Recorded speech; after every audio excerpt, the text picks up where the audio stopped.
Les images qu'on vous montre vont vous donner une bonne idée du prix Citron qui va être décerné par Martine Saint-Victor à notre table des communications ce matin. Donc, le prix Citron de 2018.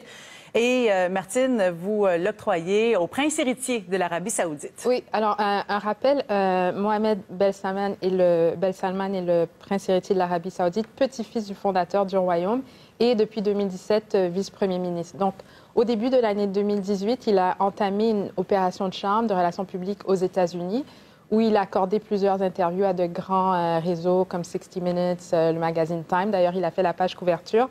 Et il a rencontré aussi les ténors de la Silicon Valley, dont l'ami de Louis, Mark Zuckerberg, de Facebook, Jeff Bezos d'Amazon, Sergey Brin, le cofondateur de Google, pour justement leur dire, écoutez, on fait des réformes en Arabie saoudite, il y a de la place pour vous, il y a de la place, il y a de la place pour un Silicon Valley. Il était vu comme le grand réformateur de l'Arabie saoudite. Exactement. Là, qui a donné le droit aux femmes de conduire. Entre autres, et ouverture des cinémas, etc. Oui. Et ce qui est intéressant, côté image, c'est que en faisant cette tournée à Silicon Valley, il a mis de côté la tenue vestimentaire traditionnelle saoudienne.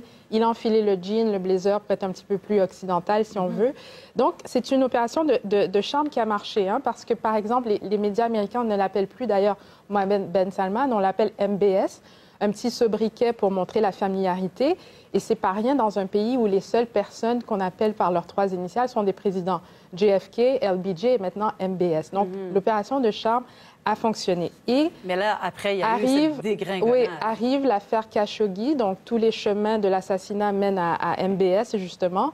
Donc, on s'est rendu compte, finalement, qu'on est tombé dans le piège parce que c'est ce que le Financial Times appelait le mythe du jeune leader arabe, c'est-à-dire de voir en ces leaders le changement tout simplement à cause de leur âge ou de leur affinité, si on veut, superficielle à l'Occident.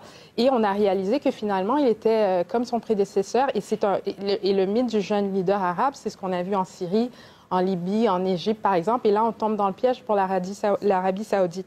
Donc, Mohamed Ben Salman est passé de star médiatique à persona non grata en quelques mois. Oui, donc, ça s'est fait super rapidement. Alors, c'est pour ça que je lui décerne le prix Citron de relations publiques. D'accord. Oui. Et vous, votre prix Citron, Louis? Bien, je dirais la FMSQ 1.0. Donc, au début de l'année. La Fédération des médecins spécialistes du Québec. Oui, médecins spécialistes du Québec. C'est le jargon. Donc, au début du mois de février, il y a cette entente là, qui est signée avec le gouvernement qui va donner plusieurs milliards de dollars aux médecins spécialistes. Mais cette entente-là n'a pas été ratifiée. Donc, on n'en parle pas. Et le gouvernement nous donne quelques indices. La Fédération des médecins spécialistes refuse d'en parler totalement.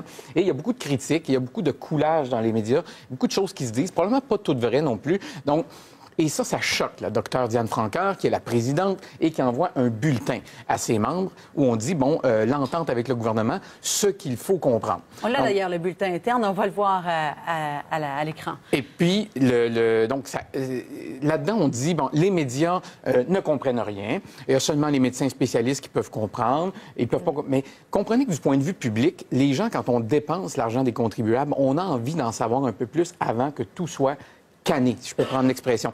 Et ça s'est très mal passé. Ça a été une logique de contradiction. Et ça, quand on voit la confiance dans les médecins dégringoler, bien, ce sont ces gestes-là qui mènent ça. Par contre, à la suite de ça, et je veux le prendre en exemple aussi, c'est une organisation apprenante. Donc, on a changé de ton. On a changé même l'équipe de communication. On a changé de stratégie. Donc, elle a appris de cette erreur-là. Oui, et puis, ça fonctionne. Alors, je dois dire, par exemple, avec le gouvernement de la CAQ, qui a dit on va réouvrir l'entente et on va baisser ce qu'on va donner aux médecins spécialistes. Mais vous voyez, c'est pas encore fait, ça. Et il semblerait que les relations soient quand même assez bonnes avec la Fédération des médecins spécialistes. Le ton de contradiction, la guerre, ça peut pas marcher tout le temps. Et ça a très mal fonctionné pour la docteure Diane Francaire au début. Mais maintenant, le changement de ton, ça fonctionne. Oui, on s'est entendu pour comparer la rémunération des médecins spécialistes à travers, en fait, entre le Canada et le Québec et l'Ontario.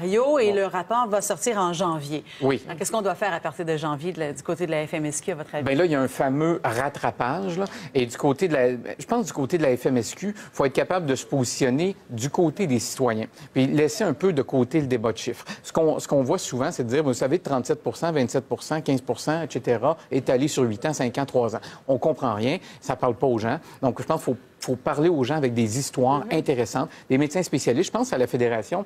Ce qu'elle a fait, la Fédération, quand les îles de Madeleine ont été coupées du reste du monde, ont envoyé un radiologiste parce qu'il y en avait besoin d'un. On n'a pas de communication. Donc, ils ont fait ce geste-là. Il faut publiciser ces gestes-là qui sont faits par des médecins spécialistes.